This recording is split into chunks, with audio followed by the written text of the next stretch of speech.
අයිබෝයි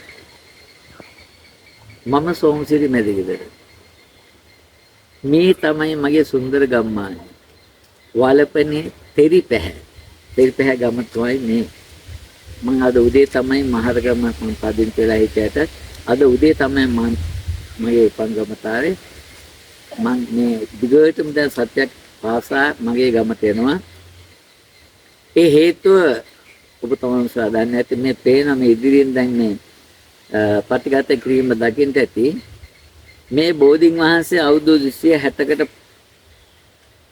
වඩා පැරණි බෝධින් වහන්සේ නම මගේ අත්තලා මුත්තලා කාලේ ඉඳලා වැඳ පුදාගත්තු මේ බෝධින් වහන්සේට අපි කියන්නේ තෙරිපැහැ බෝධිය. මැදගෙදර බෝධිය. ඉතින් මම නිතර ගමේ නිසා මම දැක්ක මේ බෝධින් වහන්සේගේ බෝධි ප්‍රාකාරය. දැනට විනාශ වෙලා තියෙනවා, ගරා වැටිලා තියෙනවා.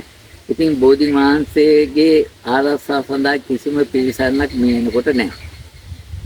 හදිසියේ සුළං අවස්ථාවකදී හෝ හදිසි වාසාම්‍ය අවස්ථාවකදී බෝධින් වහන්සේට කිසි අමනතුරක් වීමට ඉඩකඩ බොහෝසේ තියෙන බැවින් මම තීරණය කළා ගමේ මගේ ජීවත් වෙන මගේ නෑදෑ හිතමුතුන් ගම්වාසීන් ප්‍රදේශවාසීන් සියලු දෙනාම ඒක රාශි කළා මේ සියලු දෙනාගේම අවශ්‍යතාවයක් තමයි මම මේ ඉටු කරන්න පටන් ගත්තේ මේ බෝධීන් වහන්සේගේ ප්‍රාකාරය අලුතෙන් නිර්මාණය කරන්නට.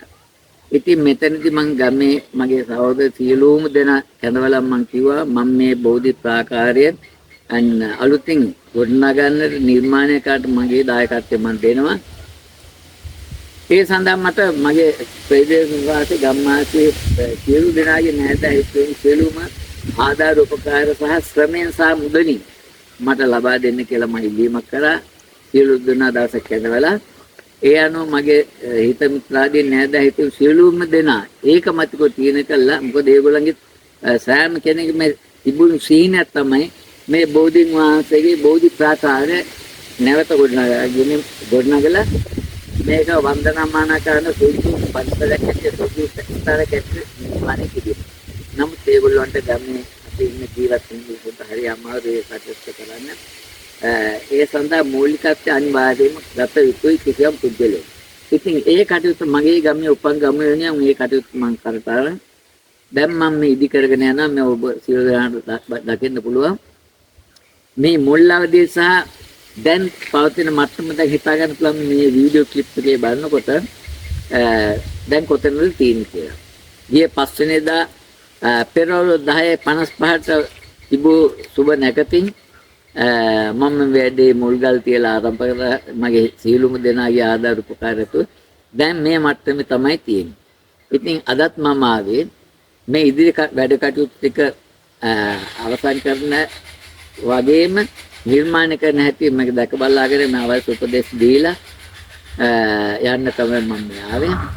ඉතින් ඔයගොල්ලෝ දකින්න ඇති මොනතරම් සුන්දර ප්‍රදේශයකද මම ජීවත් වෙන්නේ කියලා. කටුක පැත්තෙන් ගත්තත් උත්තා උපරිම කටුක ප්‍රදේශයක්. ඒ වගේම සුන්දරත්වය ගත්තොත් ලංකාවේ මම කිසිම තැනක මෙවැනි සුන්දර ස්ථලයක් දැකලම නැහැ. මගේ ගාවේ මේ නිසාද මන් දන්නේ මට එහෙම හිතෙන්නේ. ඒ හැමන සුළඟ පරිසරයේ ගහකොළ ඒ හැම දෙයක්ම මම හරි ආදරය කරනවා. ඉතින් ඒක නිසා මට ඕමනා තිබ්බා මේ බෝධින් වහන්සේ පිළිසකර කළ ප්‍රාකාරය මම මේ නිතර නොහිටියත් මගේ ගමේ නෑදෑ හිතුන්ට ප්‍රදේශවාසීන්ට ගම්වාසීන්ට වැඳ පුදා ගැනීමට අවස්ථාව සලසා දීමේ ඒකායන අරමුණින් තමයි මම මේ වැඩේ පටන් ගත්තේ. දැන් බොහොම සතුටුයි. මාස එකමාරක් වගේ මාස එකමාරකුත් නෑ මම හිතුවේ. ගියේ 5 වෙනිදා මුල්ගල් තිබ්බේ.